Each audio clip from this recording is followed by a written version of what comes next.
रात को सोने से पहले यदि आप एक व्यवसायी हैं, यदि आप एक दुकानदार हैं, या आप किसी भी प्रोफेशन में हैं, आपका स्वयं का बिजनेस है, अथवा आप कर्मचारी हैं, एक बात ध्यान दीजिए।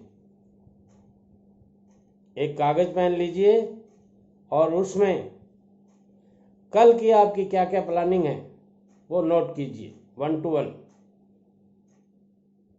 सज्जनों, छोटी सी टिप है, कल आपको 25 काम करने हैं, 25 के 25 आप उसमें नोट कीजिए। और वो नोट आज होने चाहिए, आज यानी आज रात को, खाली घंटों में, खाली समय में, जब भी आप हों लिस्ट बनाइए और कल सुबह अपने कार्यस्थल पर जाते ही उनका क्रियान्वयन शुरू कीजिए। नंबर 2, सफल और असफल 2 तरह के आदमी होते हैं और दोनों की ही राय को आप मानिए, क्योंकि सफल आदमी आपको वो ऊंचाइयां देगा जो ऊंचाइयां आप छूना चाहते हैं, और असफल आदमी भी अपने अनुभव बताएगा कि मैंने ये काम किए थे, इसके कारण मेरे बिजनेस में मुझे लॉस हुआ। लॉस उसका हुआ है, असफल वो हो रहा है, मगर तजुर्बे आपको दे रहा है और आप उन तजुर्बों का फायदा उठाइए। वो काम मत कीजिए जो उसने किए थे, लॉस खाया था। मगर बीच वाला आदमी न असफल है न सफल है, उनकी बातें जब भी आए कान में रुई डाल लें, कोई मतलब नहीं है। मेरा तीसरा टिप, समय की कीमत समझिए। समय किसी का इंतजार नहीं करता, न वो आपका करेगा और न ग्राहक का करेगा। इसलिए जो ही आपके पास कस्टमर आया, पहले समय का सदुपयोग कीजिए, बाकी फॉर्मेलिटीज बाद में करिए।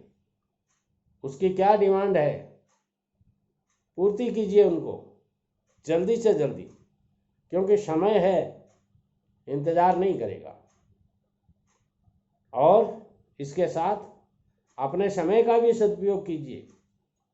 आधे घंटे किसी के साथ गप हाँक रहे हैं, आप समय का दुरुपयोग कर रहे हैं। बिजनेस पॉइंट पे खड़े हैं आप, और बिजनेस पॉइंट पे हर बात बिजनेस से संबंधित या बिजनेस को पॉजिटिव बनाए वही होनी चाहिए। इधर उधर की बातें मत करें आप, ये मेरा निवेदन है। समय का शेड्यूल बनाइए, आपको आज क्या क्या काम करने हैं, कितने कितने समय में करने हैं। कहीं आप 2 मिनट बाजार काम के लिए गए और वहाँ आधे घंटे लगा के आ गए, अच्छी बात नहीं है। अगले को कहिए कि साहब थोड़ा जल्दी में हूँ, माफ़ी चाहता हूँ, कल मिलूँगा आपसे, और अपने समय को बचाइए। ग्राहक भी कोई अपना समय गुजारने के लिए आपके पास बैठा है तो उसको इधर उधर करने की कोशिश कीजिए। कहिए उनको कि श्रीमान जी, मुझे बैंक जाना है और बहुत काम है, इन चर्चाओं पे कल चर्चा करेंगे। इसलिए समय की कीमत समझिए और निर्णय लेने में जल्दीबाजी कीजिए। इतनी जल्दबाजी भी नहीं, हरी इज ऑलवेज हार्मफुल। बहुत जल्दबाजी नहीं, मगर निर्णय लेने में तत्परता दिखाइए, क्योंकि जो निर्णय आज आप नहीं लेंगे, कल हो सकता है आपको वो कितना बड़ा नुकसान दे देगा। इसलिए डिसीजन पावर आपका मजबूत होना चाहिए। क्विक डिसीजन करने वाले हमेशा फायदे में रहे हैं और लेट डिसीजन करने वाले हमेशा नुकसान में रहे हैं। हो सकता है आपका जल्दी किया हुआ फैसला एक मामले में गलत साबित हो सकता है, मगर 99 टाइम्स वो आपको बेनिफिशियल रहेगा। और